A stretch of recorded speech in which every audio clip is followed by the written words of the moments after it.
Bom dia. Darlan já, na sua abertura de escola dominical, já colocou pressão, né? Um assunto muito difícil de se estudar. Mas ele falou uma coisa certa. A gente forneceu, para quem tem e-mail, né? Referências com relação a esse assunto que vamos tratar a partir de hoje, que é sobre a tribulação. E se realmente os irmãos, pelo menos, lerem as referências, a mente já vai estar assim, um pouco direcionada para o assunto. Ou mais bagunçada ainda, porque vocês vão ler coisas que... O que está querendo dizer aqui, né? Mas se lerem especialmente Mateus 24 e Apocalipse, dos capítulos 6 até o final do capítulo 19, já será um grande avanço, obrigado, dentro deste assunto.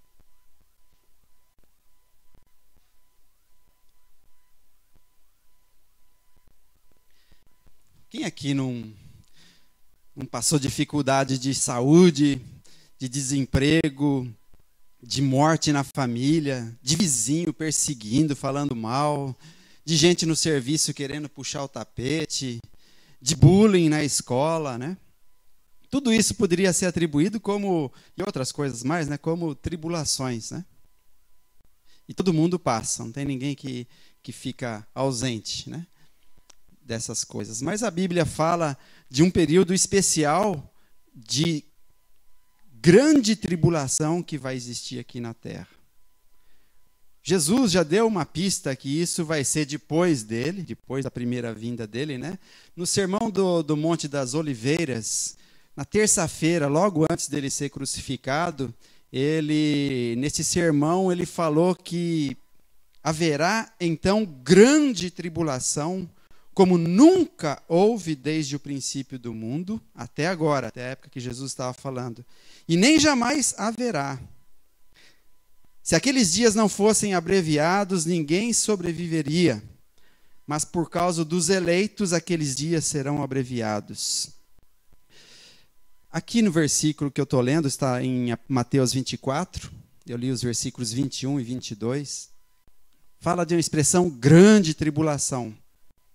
No original, no versículo 9, aparece a palavra tribulação.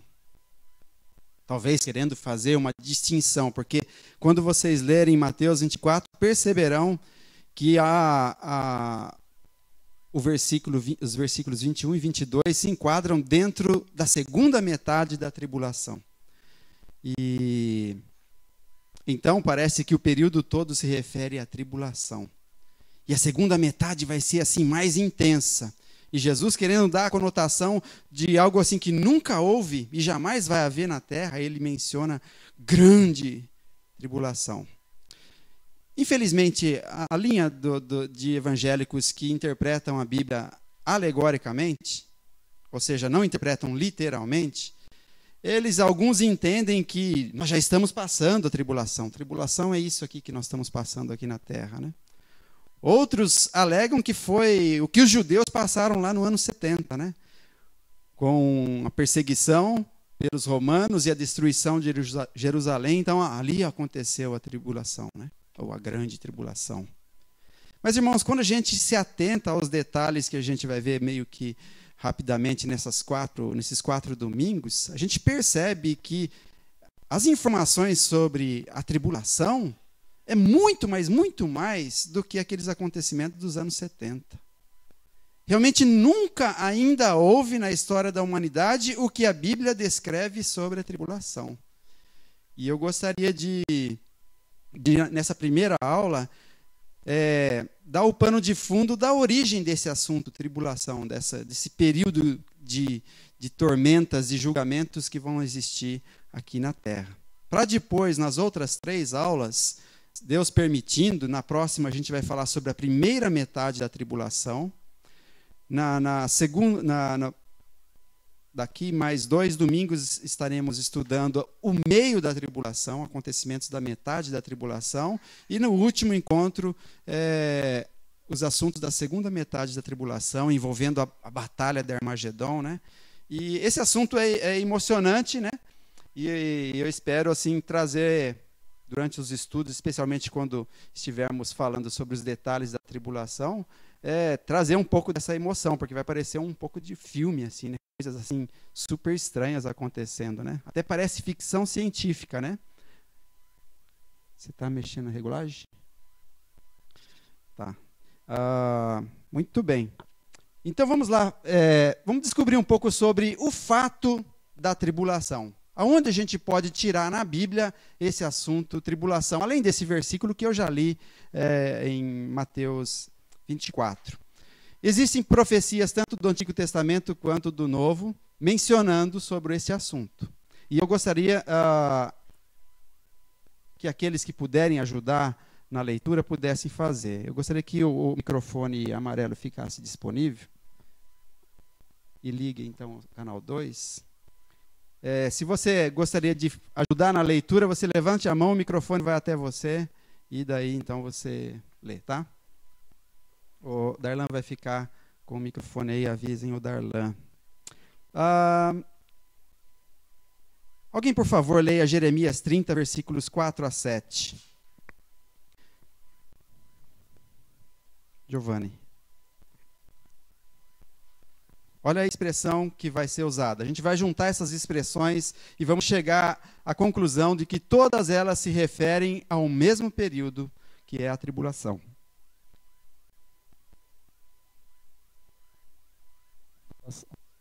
Alô. O problema está aí no microfone. Vê se está com a luzinha verde. Alô, tá.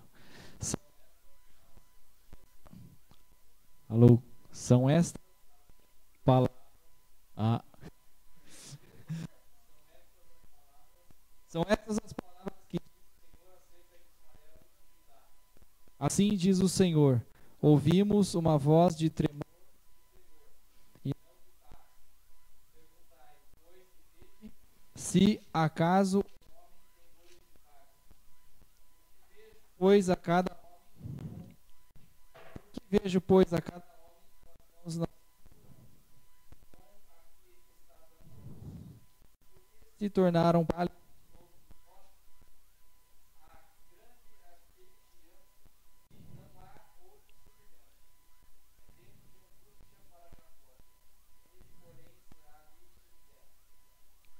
Obrigado, Giovanni. A gente está tentando ajudar quem está assistindo ao vivo, porque a leitura natural não chega na captação. Então, eles não sabem quem está perguntando, quem está lendo, ou o que está falando, né? E é problema no contato das pilhas. Ali a gente vai tentar resolver isso. Mas eu queria chamar a atenção para a expressão que está no final do versículo 7.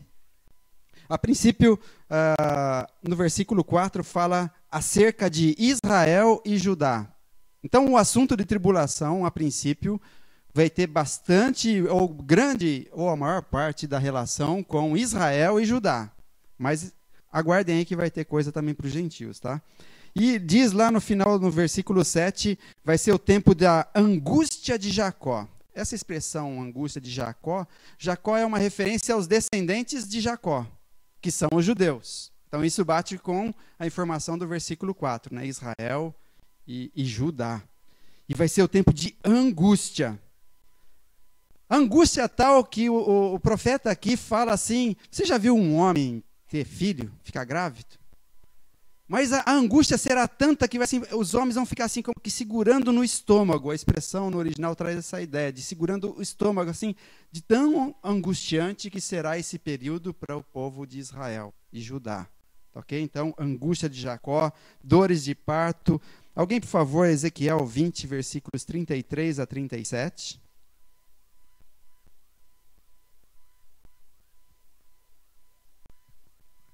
Quem gostaria, levanta a mão, Ezequiel 20, versículos 33 a 37.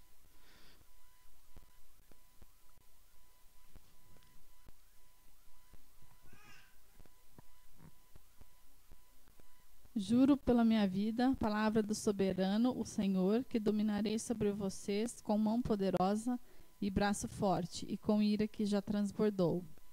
Trarei vocês dentre as nações e os ajuntarei, dentre as terras para onde vocês foram espalhados, com mão poderosa e braço forte, e com ira que já transbordou. Trarei vocês para o deserto das nações, e ali face a face os julgarei. Assim como julguei os seus antepassados no deserto do Egito, também os julgarei. Palavra do soberano, o Senhor. Contarei vocês enquanto estiverem passando debaixo da minha vara, e os trarei para o vínculo da aliança. Eu os separarei daqueles que se revoltam e se rebelam contra mim. Embora eu os tire da terra onde habitam, eles não entrarão na terra de Israel. Então vocês saberão que eu sou o Senhor. Isso era até o 37, né? Desculpa. Obrigado, Julie. O que eu queria chamar a atenção aqui é para o fato que fala que os judeus, especialmente, irão passar debaixo da vara do Senhor. É uma expressão usada para contar animais, né? Então, eles colocavam a vara lá, quando iam trazer do campo os animais para colocar no aprisco, colocaram a vara para ficar medindo. Opa, passou 1, 2, 3, 4, tal. Mas a ideia é que todo o povo judeu vai passar pela vara. Os infiéis, juntando com outras referências, os infiéis, os incrédulos, serão tirados. Os que forem crentes no Messias, que virá na segunda vinda, esses passarão, para poder, então, entrar no reino milenar. Já estou dando alguns detalhes assim, mas a gente tem que fazer as comprovações desses detalhes que a gente está mencionando. Mas, a princípio, Deus vai fazer os judeus passar debaixo desta vara dele. E você pode ver que por várias vezes menciona o furor, a ira de Deus. Opa, Deus está bravo com Israel. E outro detalhe interessante é falar que Deus vai trazer de entre as nações. Hoje em dia, Israel está sob disciplina. Lá em Levíticos 26, Deuteronômio, se eu não me engano, ou é o 28 ou é o 30, acho que é o 30, fala que se Israel não obedecesse à aliança de Moisés, você lembra que eu falei das alianças aqui, quem assistiu à aula, é uma aliança condicional. Eu dou bênção se vocês fizerem isso, mas terão maldição se desobedecerem que eu estou mandando. E Moisés, então, em nome do povo, falou, nós acreditamos assim, nós confiamos na palavra do Senhor. Então, houve um trato entre Deus e Israel. Só que Israel desobedeceu. E Deus, então, lá em Levítico 26, especialmente, mostra 5 níveis de castigos. E o último castigo, que era cumulativo, é esse primeiro, se não fizerem mais o que eu estou pedindo, vai ser o primeiro mais o segundo, e se continuar assim, primeiro, segundo e terceiro, até o 5º nível. O 5º nível seria a degradação da nação, a espalhar eles. Iriam assim, se saírem da onde moram e ficar espalhados, não iam ter lugar para morar, ficar espalhado entre as nações. Atualmente, Israel está assim. Apesar de 1948 ter sido fundado o Estado de Israel, mas dizem que isso foi muito mais uma jogada política do que uma intervenção divina, porque existia lá na Palestina muito mais ingleses do que judeus, porque eram os ingleses que estavam dominando aquele pedaço na época, né? Então parece que foi um joguete muito mais político, mas Deus fala que por intervenção dele, por uma situação sobrenatural, ele vai trazer de volta o povo dele. Então parece que isso tem a ver, tem muito a ver com um acontecimento que vai ocorrer na tribulação. Deus vai passar todos os judeus por baixo da vara e com grande ira vai julgar o seu povo, vai tratar com o seu povo, né? Tem uma outra referência, só vou pular essa aqui para a leitura, para ver se a gente adianta um pouco. Em Ezequiel 22, versículos 19 a 22, fala que é como se Deus tivesse um pote de fusão, sabe? Quando um ourives, alguém que trabalha com metal, coloca o metal e começa a derreter naquele pote, fica fervendo assim, e começa a derreter, daí ele vai tirando as impurezas. Então é como se Deus tivesse um pote e fosse colocado ali prata. E é assim que Deus vai tratar com Israel. A linguagem de fogo fala de julgamento ali, ele vai tirar as escórias, vai tirar toda a sujeira, vai purificar Israel. Essa é a linguagem que tem ali. Também a gente vê em Malaquias 3, versículos 1 a 3, e Zacarias 13, 9, vai ser o tempo de angústia para... Não, isso fala em Daniel 12, desculpa. Ezequiel, Daniel 12, versículo 1, fala de tempo de angústia para Israel. Deixa eu ler aqui.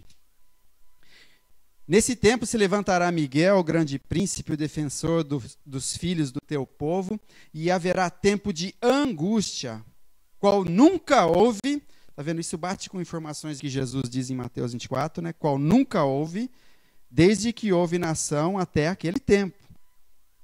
Mas naquele tempo será salvo o teu povo, uma referência aqui aos judeus, todo aquele que for achado inscrito no livro.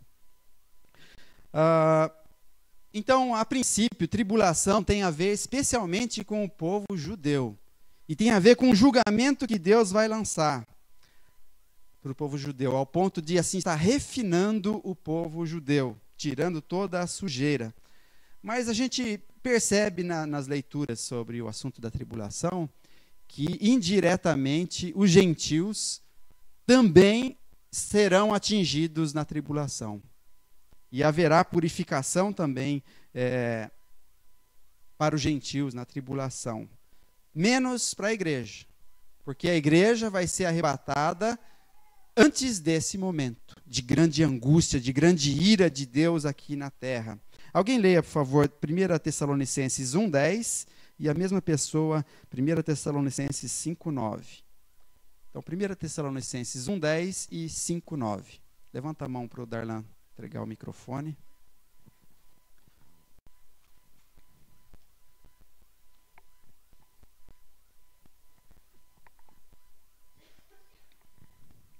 E esperar do céu seu filho.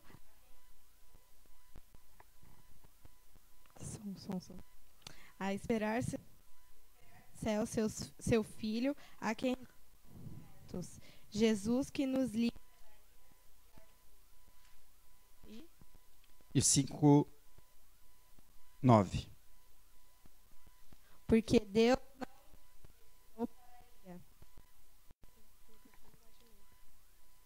Deus não nos destinou para a ira, acho que é melhor eu ler aqui mesmo, mas para alcançar salvação mediante nosso Senhor Jesus Cristo. Você viu? O 1:10 fala para nós aguardarmos do céu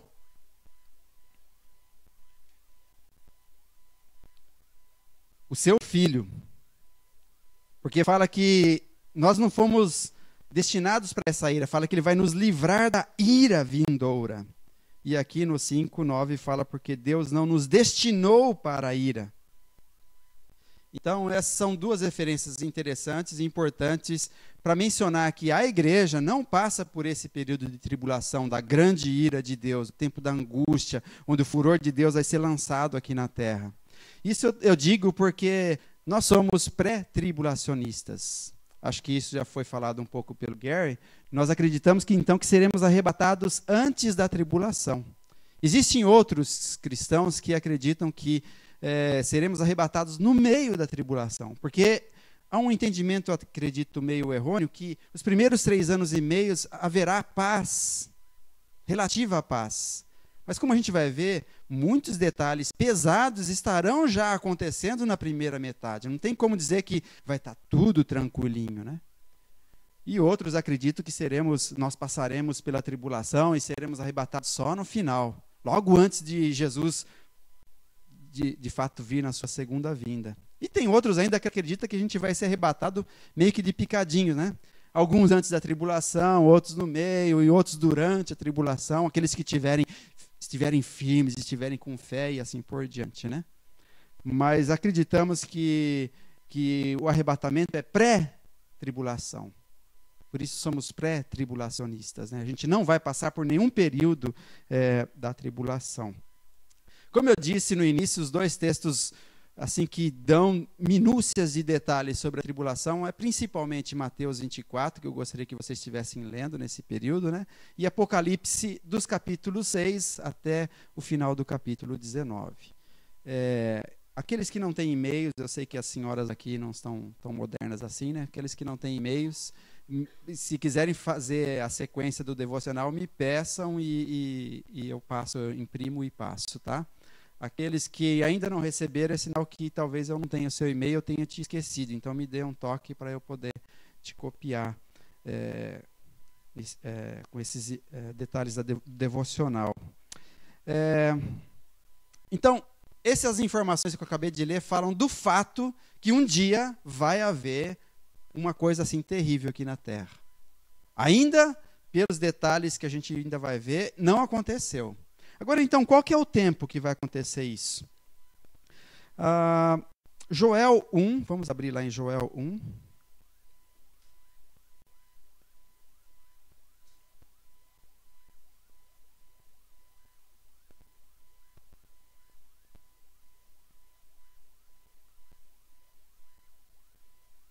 A gente vai trocar o microfone para ver se...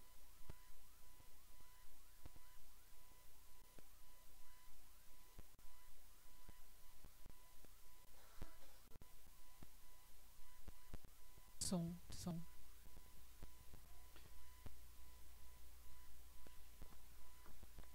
Joel 1:15. Som. Ei. Diz assim Joel 1:15. Que dia! Porque o dia do Senhor está perto e vem como assolação do Todo-Poderoso. Peguem essa expressão, o dia do Senhor. Agora capítulo 2, versículo 1. Tocai a trombeta em Sião e dai voz e rebate no seu santo monte. Perturbem-se todos os moradores da terra, porque o dia do Senhor vem, já está próximo. Porque o dia do Senhor. E Joel capítulo 3, 14. Diz, multidões, multidões no vale da decisão, porque o dia do Senhor está perto no vale da decisão. Esse texto aqui é muito usado para pregar o evangelho nas pregações de domingo à noite, né? Mas não tem nada a ver com a situação nossa aqui. Tem a ver lá com o dia do Senhor que ainda vai acontecer. Outros profetas, se referindo ao dia do Senhor, parece que Deus vai ter um dia em que ele vai agir de uma forma bem diferente aqui. Está associado com aquelas expressões que eu falei, angústia de Jacó, como um homem sentindo dor de parto, né, grande furor. Outros profetas usaram a expressão, aquele dia. O som ainda está meio abafado. Você precisa regular o grave e agudo. Então, alguns profetas falam aquele dia, ou o dia, ou o grande dia.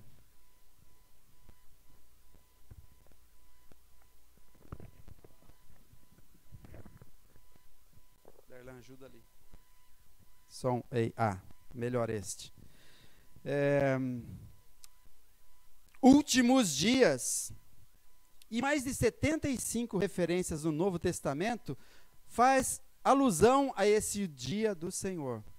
E parece que essas informações, quando a gente lê o contexto dessas expressões, o dia, o grande dia, o último dia e principalmente o dia do Senhor, todas elas, o contexto, os detalhes que estão inseridos nela,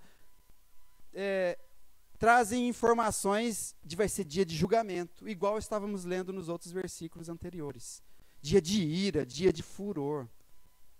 Quando fala dia, a expressão dia, tem dia de Cristo, tem dia do Senhor e assim por diante na Bíblia, não está se referindo necessariamente a tempo, mas está se referindo principalmente a acontecimentos em um período. A ênfase está em acontecimentos.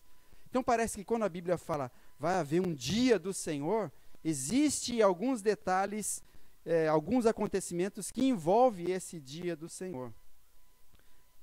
A grande tribulação, ou a tribulação, tem a ver com esses acontecimentos do dia do Senhor. Isaías 61, quem quer ler? Isaías 61, versículo 2.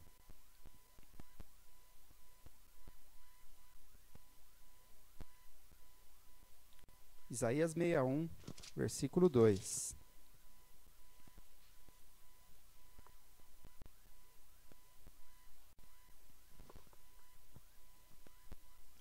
Para proclamar o ano da bondade do Senhor e o dia da vingança do nosso Deus, para consolar todos os que andam tristes.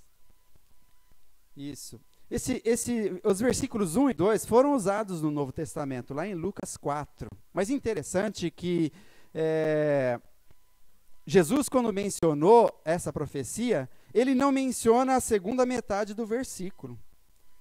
Ele menciona o versículo 1 e menciona a primeira parte do versículo 2. Querendo dizer, na época dele, de Jesus aqui na terra, o que está contido nos versículos 1 e a primeira parte do versículo 2 estava acontecendo.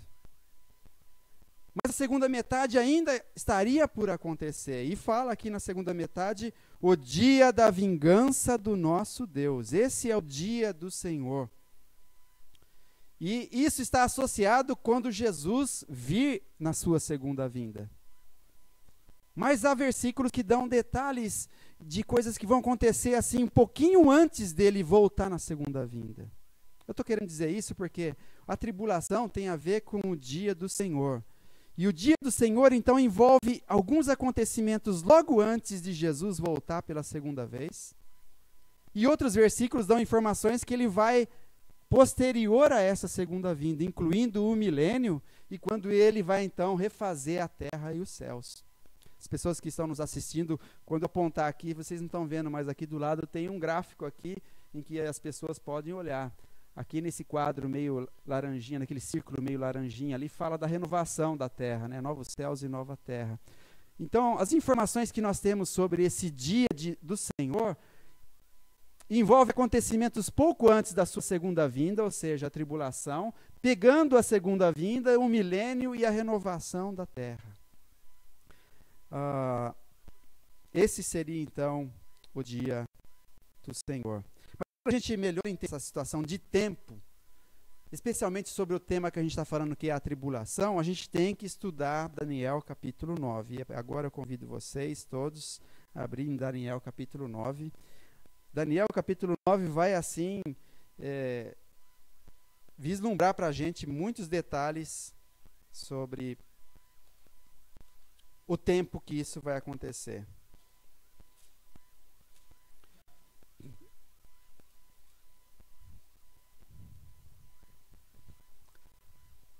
Segundo os versículos de 1 até 3, Daniel, ele está no primeiro ano do reinado de Dario. E ele estava orando e meditando no que o profeta Jeremias havia escrito sobre o castigo que Deus estaria lançando sobre Israel, que eles ficariam cativos 70 anos. E Daniel estava meditando nessa profecia que está lá em Jeremias 25, versículos 11 e 12, Jeremias 29, versículo 10. E ele então orando e meditando e pensou assim, opa, já está terminando esse período. Nós viemos cativo aqui no ano tal e agora já está acabando esse período. E ele orando a Deus, vamos ler versículos 1 a 3. No primeiro ano do Dario, filho de Assuero, da linhagem dos Medos, o qual foi constituído rei sobre o reino dos caldeus, no primeiro ano do seu reinado, eu, Daniel, entendi pelos livros que o número de anos de que falara o Senhor ao profeta Jeremias, em que haviam de durar as assolações de Jerusalém, era de 70 anos.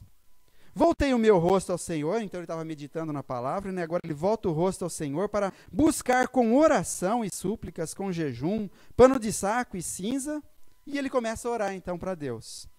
E olha agora o versículo 20 e 21. Falava eu ainda então nessa oração, né? E orava, e confessava o meu pecado e o pecado do meu povo Israel, e lançava a minha súplica perante a face do Senhor, meu Deus, pelo monte santo do meu Deus. Falava ainda na oração, quando o homem Gabriel, ou um anjo, né, que eu tinha presenciado na minha visão ao princípio, veio rapidamente voando e me tocou à hora do sacrifício da tarde. E daí ele continua falando que daí ele recebeu uma revelação de Deus, uma nova profecia. Ele estava lá falando, opa, Deus está lançando castigo, mas o tempo já está acabando, Jeremias já havia escrito isso, era só 70 anos de castigo, está acabando, e agora, Deus, o que vai acontecer para nós e tal? E daí então Deus lhe dá uma nova revelação, uma revelação de 70 semanas, que a gente vai ver a explicação aqui, convertidas em anos, dá 490 anos. ainda de um planejamento que Deus tem para agir sobre a nação de Israel. E a gente vai ver que a tribulação vai encaixar em algum momento dessa profecia dos 70 semanas de Daniel, né?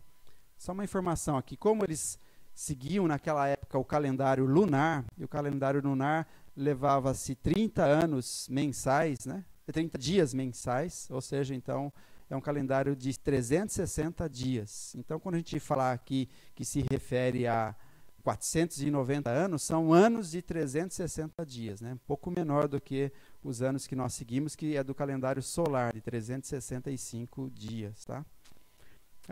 Mas para a gente entender, então, por que eu estou interpretando anos e não semanas, a gente tem que entender esse termo aqui, semanas. No versículo 24, fala aqui, 70 semanas estão determinados para o seu povo. Na verdade, o original, a palavra no hebraico, é shabua, e ela significa 7, né? E não semanas. A tradução literal deveria ser 70 setes estão determinados. Não vem acompanhado de informação se é semana, se é dias, tal. Havia na mente de quem estudava o Velho Testamento que, em alguns momentos, quando aparecia a expressão 7, esse shabua, se referia a uma semana de anos. Mas aqui não está acompanhado de nada. Mas pode ver, se a gente avançar aqui um capítulo à frente, no capítulo 10, nos versículos 2 e 3, fala que Daniel foi fazer um jejum. E fala aqui que ele pranteou durante 3 semanas. Na minha Bíblia aqui não aparece, na sua não sei, na tradução. Mas no original, está lá 3 setes de dias. Aparece acompanhado de 3 setes a expressão dias. Tem alguma Bíblia que tem essa tradução? Capítulo 10 de Daniel, versículo 2, tem a sua? Então, para mostrar que Daniel não ia fazer um jejum de 3 setes de anos. Imagina ele fazer um jejum de 7, 14, 21 anos. Né? Ele ia fazer um jejum de 3 setes de dias. E, então, está vendo? Veio acompanhado. Então, quando o texto está querendo se referir a alguma coisa como dias, tem esse acréscimo de informação, 3 setes de dias. Mas aqui, quando Daniel recebeu essa informação, fala 3 setes. E, como eu disse, já havia um entendimento na cabeça dos profetas e de quem estudava a palavra de Deus, que quando aparecia assim só, era uma referência a semanas de anos. Então, para cada semana que está sendo profetizado aqui, corresponde a 7 anos. Então, 70 vezes 7 dá 490 anos. Então, a profecia que Daniel vai falar aqui envolve 490 anos. E outra coisa que é para a gente comprovar de que realmente tem a ver com anos, é porque o que Daniel vai falar aqui não dá para se cumprir em semanas de dias. E não se cumpriu historicamente em semanas de dias. Então, necessariamente tem que haver um entendimento de que está se referindo a semanas de anos. Tá? Vamos ler então a profecia toda, versículos 24 até o 27. Então Daniel estava fazendo a oração, veio então a visão do Senhor e fala no versículo 24, 70 semanas estão determinadas sobre o teu povo e sobre a tua santa cidade para fazer cessar a transgressão. Preste atenção em alguns detalhes que eu vou perguntar algumas coisas, tá? Para dar fim aos pecados, para expiar a iniquidade, para trazer a justiça eterna, para selar a visão e a profecia, para ungir o santo dos santos. Sabe e entende, desde a saída da ordem para restaurar e para edificar Jerusalém, até ao ungido ao príncipe, 7 semanas e 62 semanas. As praças e as circunvalações se reedificarão, mas em tempos angustiosos. Depois das 62 semanas, será morto o ungido, e já não estará. E o povo de um príncipe que há de vir destruirá a cidade e o santuário, e seu fim será num dilúvio. e até o fim haverá guerra, desolações são determinadas. Ele fará firme aliança com muitos por 1 semana. Na metade da semana fará cessar o sacrifício e a oferta de manjares. Sobre a asa das abominações virá o assolador, até que a destruição que está determinada se derrame sobre ele. Eu sei que você não entendeu patavinas, né? Mas a intenção nossa é mostrar que isso tem a ver com a tribulação e alguns detalhes. Quando que vai começar essas 70 semanas? O cumprimento delas. Qual que é o início? Ponto de partida nesse relógio profético. Quem prestou atenção?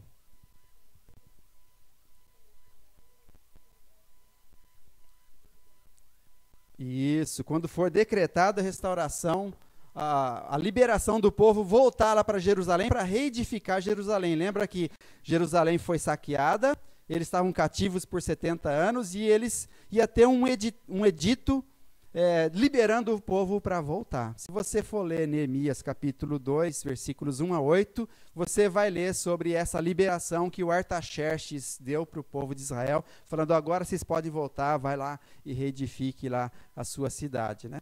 E isso aconteceu no dia 14 de março. Deixa eu começar a soltar aqui. Opa, não era isso. O que eu faço? Não, já voltou.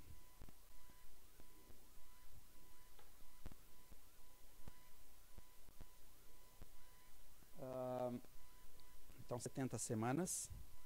Isso aconteceu no dia 14 de março de 445 a.C. E fala aqui que eles foram liberados nesse texto de Neemias para voltar para a terra e reedificar a terra, restaurar a terra lá em Jerusalém, que foi saqueada e foi destruídas. E Daniel fala que teriam pela frente, nessas 70 semanas, 69 semanas. Desde esse edito, até quando? Iriam passar 69 semanas.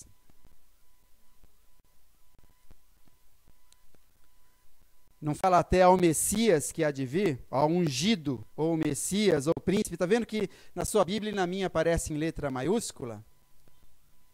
Quando a gente então faz a contagem de anos, para cada semana 7 anos, isso dá certinho no dia, deixa eu colocar ali, 6 de abril de 32, que foi o dia quando Jesus entrou, teve a entrada triunfal.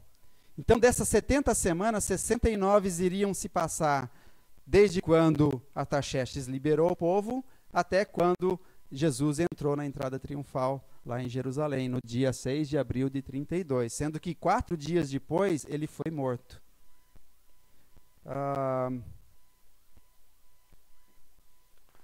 Só que essas 69 semanas, elas são divididas em 2 partes, né? Fala que 7 semanas, para que seja... Deixa eu pegar aqui. Para restaurar e para edificar Jerusalém. Então, durante 7 semanas de anos, ou seja, 49 anos, foi o período que houve de restauração de Jerusalém. E depois iriam passar mais 62 semanas até Jesus entrar triunfalmente. Lembra lá, jogaram mantos e palmas e ele entrou montado numa jumentinha, entrou lá em Jerusalém, né? Até a Igreja Católica, uma semana antes da Páscoa, né? Eles fazem essa cerimônia assim, né? De mantos e palmas, né? Então, daí, desde quando foi restaurado Jerusalém até a entrada de Jesus, passou-se mais 62 semanas, ou seja, 434 anos. Totalizando 69 semanas das 70 que Daniel estava profetizando. Mas parece que houve um intervalo entre a 69 e a 70ª, entre a 69ª e a 70ª semana, né? Porque o que vai acontecer logo depois das 69 semanas? Depois de 62 semanas, quando fala no versículo 26, depois de 62 semanas, subentende que 7 semanas já se passaram e se passaram mais 62. Então, depois de 62 semanas, fala aqui no versículo 26 que será morto o ungido, o Messias. Então, deixa eu colocar aqui a informação, está ali. Será morto o Messias, ele vai ser tirado. Algumas traduções bíblicas aparece que vai ser tirado. Isso aconteceu no dia 10 de abril, provavelmente então do ano 32. E já não estará. E agora faz menção aqui de um povo, de um príncipe que há de vir. Está vendo que está com letra minúscula, o príncipe? Ali atrás era um príncipe com letra maiúscula e ele era ungido, é Cristo. Mas agora fala que vai vir um outro príncipe com letra minúscula, desse um povo que há de vir, e ele vai destruir a cidade e o santuário. Qual o povo que destruiu o santuário e saqueou a cidade? Os romanos, né? Então, está aqui os romanos. Isso foi no ano 70. Então, essa informação aqui desse povo que vai vir, e esse príncipe desse povo que estará destruindo a cidade e o santuário, tem a ver com o Império Romano. E depois fala, e o seu fim será num dilúvio, e até o fim haverá guerras, desolações são determinadas. Então, aqui, o final do versículo 26, eu coloquei aqui nessas setinhas, falando que até o fim vai ter guerras, desolações, está tudo determinado isso. Mas você viu que obrigatoriamente houve uma pausa, né? Acabou as 62 semanas, o ungido entrou ali na Cidade Santa e agora teve esses acontecimentos, ele foi morto, foi tirado, e a Cidade Santa foi destruída. Mas agora o versículo 27 fala da última semana, que falta mais 7 anos. E fala que esse príncipe aí, desse povo que há de vir, fará firme aliança com muitos por uma semana. Ainda nunca houve esse trato, porque aqui é uma profecia para Israel, nunca houve esse trato de um príncipe com a nação de Israel, prometendo o que vai prometer, né, de segurança, paz e tudo mais, né?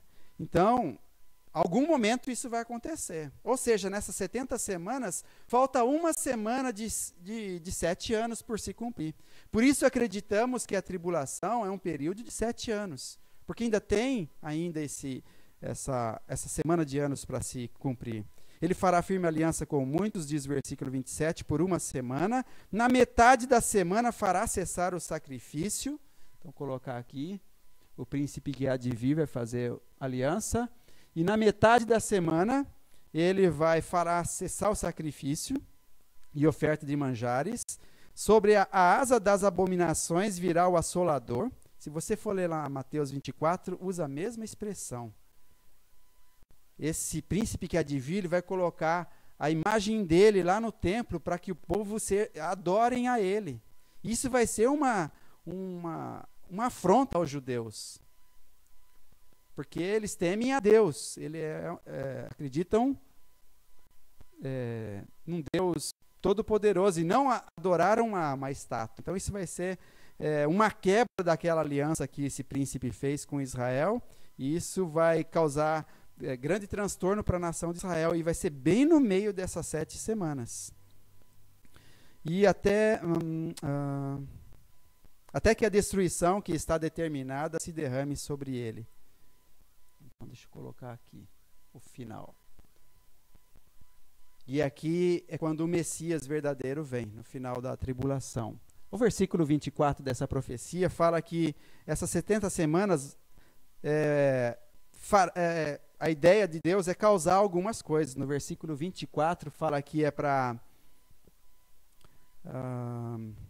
cessar a transgressão, dar fim aos pecados, expiar a iniquidade, né? Para trazer justiça eterna, selar a visão e a profecia, para ungir o santo dos santos. São 6 coisas que aparecem no versículo 24, da intenção de Deus com a profecia de 70 semanas. As 3 primeiras informações têm a ver com a primeira vinda do Messias, né? cessar a transgressão, dar fim ao pecado, expiar a iniquidade. Foi o que Jesus fez com a sua primeira vinda. Agora, as outras 3 informações parece que tem muito mais a ver com a segunda vinda. Para trazer justiça eterna, e essa é uma referência à situação do milênio, onde haverá justiça, e dali para frente, eternamente, vai haver justiça. Para selar a visão e a profecia, para dar fim a todo o projeto profético do futuro, né? E para ungir o Santo dos Santos. Algumas Bíblias aparece Santíssimo Lugar ou Santíssimo. É uma referência ao templo do início do milênio. Então, isso coloca essas 7 semanas logo antes do milênio. Tá vendo? Estou tentando localizar para os irmãos aqui aonde que vai acontecer, quando que vai acontecer a tribulação. É quando um príncipe for vir e fazer uma aliança de paz com Israel. Nunca até agora fez essa aliança. Esse príncipe ainda não apareceu. Pelo jeito vai ser lá do bloco da Europa, porque é um príncipe do povo que há de vir. Qual o povo que há de vir que destruiu Jerusalém? Foram os romanos. Então, é entendido que parece que vai haver um império do romano revivificado. Talvez algumas confederações de nações ali na Europa, em que vai surgir esse líder que é o anticristo. E ele que vai fazer essa aliança de proteção para Israel, né? E enquanto isso não acontece, a igreja está aqui. O Espírito Santo está juntando todas as pessoas que fazem parte da igreja. Mas já, como eu disse, vai haver um momento que a igreja vai ser tirada. Porque nós não fomos destinados para esse período de ira.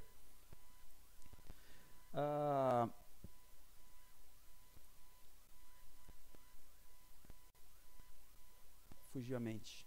Fui lá para trás, perdi o que ia falar.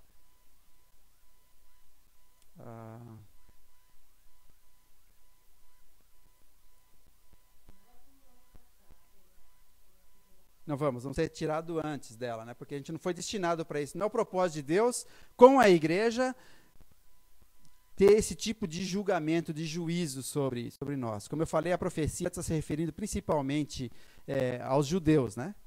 E, logicamente, os gentios vão sofrer, esses que estarão vivendo juntos nesse período. Nós vamos ter um outro tipo de julgamento, que é o qual o Giovanni já falou, que é o tribunal de Cristo. A gente vai ser tirado antes desse período de ira e vamos ser julgados pelas nossas obras lá, para receber galardões ou não, lá no tribunal de Cristo. Mas aqueles que continuarem aqui vão ser atingidos por essa tribulação. Nesse gráfico que vocês estão vendo aqui à direita, vocês estão vendo uma linha amarela se referindo a nação de Israel. Ela assim está como que dispersa pelas nações, está escrito ali, né? A igreja está funcionando agora, mas quando a igreja for retirada, então vai ser quando Deus de novo vai tratar com Israel. Eu lembrei do detalhe. Em nenhum lugar na Bíblia fala que imediatamente ao arrebatamento já vai começar a tribulação. A informação que a gente tem aqui em Daniel é que a tribulação começa quando o príncipe que há de vir fizer uma aliança. Então, talvez, quando a igreja for arrebatada, possa se passar alguns dias, meses, sei lá, o quê, até um príncipe fazer a aliança. Daí que começa o relógio de novo a ser marcado. É como se, ao final da 69ª semana, o relógio da profecia tivesse parado, e a gente usa o termo assim, abrisse um parêntese na história, e agora a igreja se encaixa nesse parêntese. Nesse gráfico eu coloquei aqui uma lacuna profética, né, que é a era da igreja, e o relógio de Deus, foi parado, no final das 69 semanas lá. E agora ele vai ser ligado de novo quando esse príncipe que há de vir fizer a aliança de paz com Israel. E ele vai prometer: olha, vocês podem voltar para a terra da Palestina aqui é de vocês. Vocês podem voltar com os cultos de vocês. Podem reerguer o templo de vocês. Vai haver, o templo de Israel vai ser reerguido, onde agora, quem conhece lá um pouco de Jerusalém, sabe que agora tem uma grande mesquita muçulmana lá. Mas é bem no lugar onde era o templo antigo. E vai haver um reerguer do templo na tribulação. Inclusive, os judeus já, anos atrás, já trouxeram a pedra fundamental. Nem sei se eles já colocaram a pedra fundamental no lugar. A pedra fundamental fala daquela que vai ser o pilar para toda a reedificação desse templo. Mas eles estão acreditando no que Deus está falando. E esse príncipe que há de vir vai falar, pode voltar a construir de novo, ou seja, aquela mesquita grande que está lá vai ser destruída. Então imagine a revolta entre os muçulmanos com a destruição dessa mesquita, né? Só que no meio ele vai quebrar isso daí. Ele vai colocar a imagem dele para ser adorada, porque ele é o anticristo. E ele vai pedir que as pessoas se identifiquem com o número dele, né? O 666. A gente vai ver esses detalhes mais à frente. E ele vai romper com isso. Isso vai causar grande revolta. Mas ali eu já ultrapassei aqui minhas folhas, nem sei mais onde eu estou, mas tem uma referência acho que é em 2 Tessalonicenses, que dá a impressão que o povo vai acreditar nesse homem iníquo aí, que é o anticristo. Quem souber a referência me ajuda aí, que eu já me perdi aqui.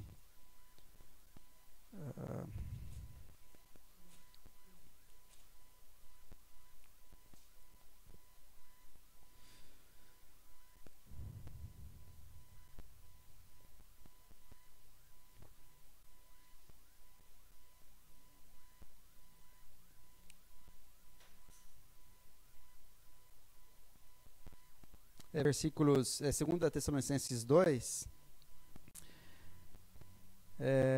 podemos ler o versículo 3 a partir dele. Ninguém de nenhum modo vos engane, pois isso não acontecerá sem que primeiro venha a apostasia e seja revelado o homem da iniquidade. Esse homem da iniquidade é uma referência àquele príncipe que há de vir, o filho da perdição, o qual se opõe e se levanta contra tudo que se chama Deus, ou objeto de culto, ao ponto de assentar-se no santuário de Deus, ostentando-se como se fosse o próprio Deus.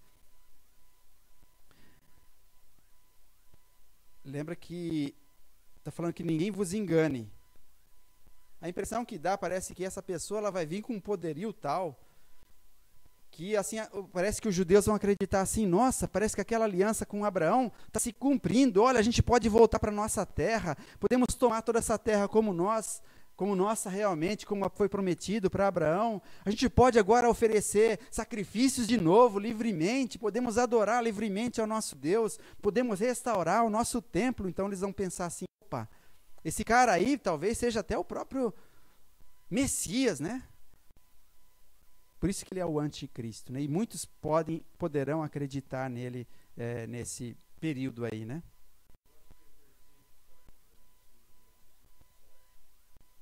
Pode ler.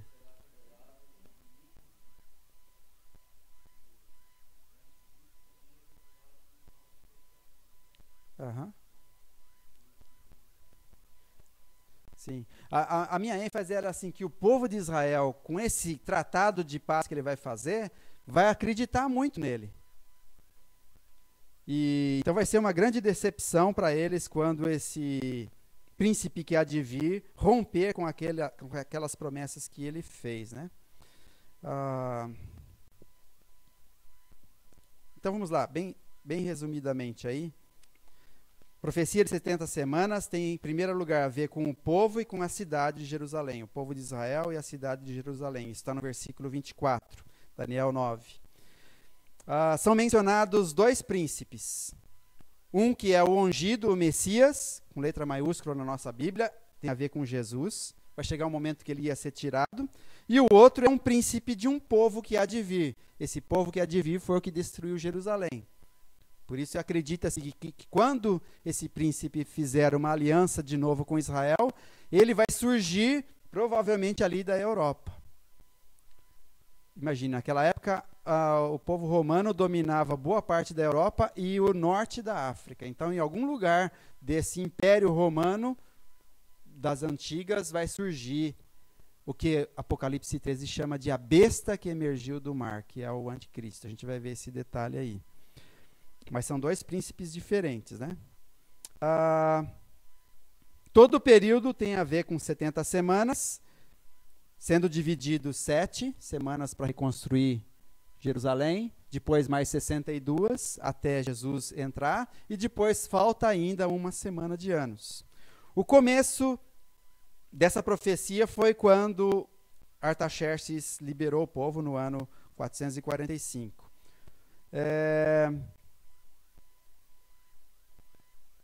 O final das 69 semanas vai ser quando o príncipe vai surgir, o ungido, o príncipe que é Jesus Cristo, versículo 25. Depois das 62 semanas, que subentende mais as 7 que passaram antes, o Messias vai morrer, Jerusalém vai ser destruída, e falta-se então uma semana de anos, que é quando esse anticristo vai fazer a aliança. E 6 coisas vão acontecer com esse cumprimento de toda essa profecia. Vai cessar a transgressão, dar fim aos pecados, expiar a iniquidade. Isso Jesus fez na primeira vinda. E trazer a justiça eterna, selar a visão profética e ungir o Santo dos Santos, que é o templo do milênio. Isso vai ser na segunda vinda de Jesus. Então, por isso, tribulação será um período futuro, uma definição de tribulação. Período futuro ainda, definido, de 7 anos lunares, né, de 360 dias, compreendidos entre o arrebatamento da igreja, porque a gente não foi destinado para esse período, e a segunda vinda de Cristo, quando Deus tratará de novo com Israel para restaurá-lo completamente e derramará seus terríveis juízos contra a humanidade perdida, em cumprimento a essa 70ª semana de Daniel, que ainda não se cumpriu. Essa seria a definição de tribulação. Rapidamente, só para concluir, a natureza então vai ser um período de ira, a natureza dessa última semana de anos ou da tribulação. É um período de ira, e tenho aqui vários versículos falando isso. É um período de julgamento, é um período de indignação, de provação. Todas essas expressões eu estou tirando das profecias que falam sobre esse momento, tá? Problemas, destruição, escuridão, desolação, transtorno, castigo. A maior parte das explicações dessas expressões que eu estou usando, a gente vai encontrar em Apocalipse. Como eu disse, leiam Apocalipse de capítulo 6 até capítulo 19. Agora, qual que é o propósito de Deus, então, para a tribulação? Já dá para vocês tirarem uma conclusão. Qual seria, talvez, um dos propósitos de Deus com a tribulação? Pelas profecias, pelas expressões que a gente usou até agora aqui. Ele está tratando com quem, especialmente? Principalmente com Israel, a princípio, né? Vai preparar Israel, a intenção de Deus com esse expurgar os pecados, né? A intenção é preparar ele para receber o Messias na segunda vinda, porque hoje Israel não acredita que Jesus é o ungido, o Messias. Então Deus vai fazer de tudo na tribulação para restaurar, para despertar Israel, usa expressões na Bíblia para destruir o poder da nação judaica. O poder é teimosia, que eles não acreditam, porque pensavam que Jesus viria todo-poderoso, né? E Jesus veio humilde, morreu na cruz, que havia profecia sobre isso também, mas eles esperavam um libertador. Então agora na tribulação, Deus vai lançar juízo sobre Israel, ao ponto tal de, no final da tribulação, os judeus que estiverem vivos serem restaurados. Vão passar pela vara, que fala lá na leitura que fizemos, e aqueles que forem infiéis não acreditarem serão exterminados. Lembram de Mateus 25, das 10 virgens? Aquilo ali é aplicado para Israel. As que estiverem preparadas com a sua cumbuquinha com azeite são as que estão aguardando, então, o noivo, né? Daquela festa de casamento lá, né? E as que não estiverem com as cumbuquinha vazia é as que não vão entrar para o milênio, elas serão retiradas, né? Ali é profecia para Israel, ali em Mateus 25. Então, a intenção de Deus com a tribulação é a conversão, a princípio, de Israel. Da mesma forma que João Batista veio para causar arrependimento nas pessoas por causa da primeira vinda de Jesus, Elias vai vir apregoar também para que as pessoas se arrependam. Os 144 mil judeus também vão pregar o evangelho do reino, para que preparem as pessoas para a segunda vinda de Jesus. Agora, a segunda coisa que vai acontecer, segundo o propósito, é que Deus quer povoar o milênio. Não vai só entrar judeus no milênio, as virgens que estão com a cumbuquinha cheia de azeite. Os gentios que estiverem na tribulação, vendo todos esses flagelos, ouvindo o evangelho do reino, olha, o Messias está por vir, e isso vai ser pregado em todo o mundo, vai ser a única vez na história da humanidade que o evangelho vai alcançar o mundo inteiro. Vai ser na tribulação. Então, quem acreditar nessa mensagem, não importa se não é judeu, e acreditar na vinda do Messias, não receber a marca da besta na sua fronte, nas suas mãos, eles vão entrar para o milênio. Eles que vão povoar o milênio. Então, a intenção também de Deus é uma restauração também da humanidade, né? Oi. Pode.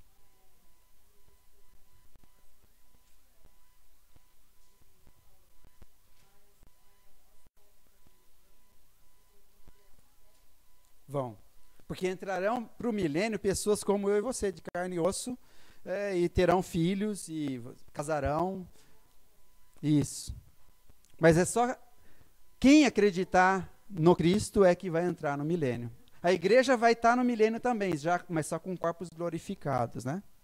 A gente vai poder vir aqui na terra para fazer julgamentos sobre cidades, né, ajudar no reinado de Cristo aqui na terra, né?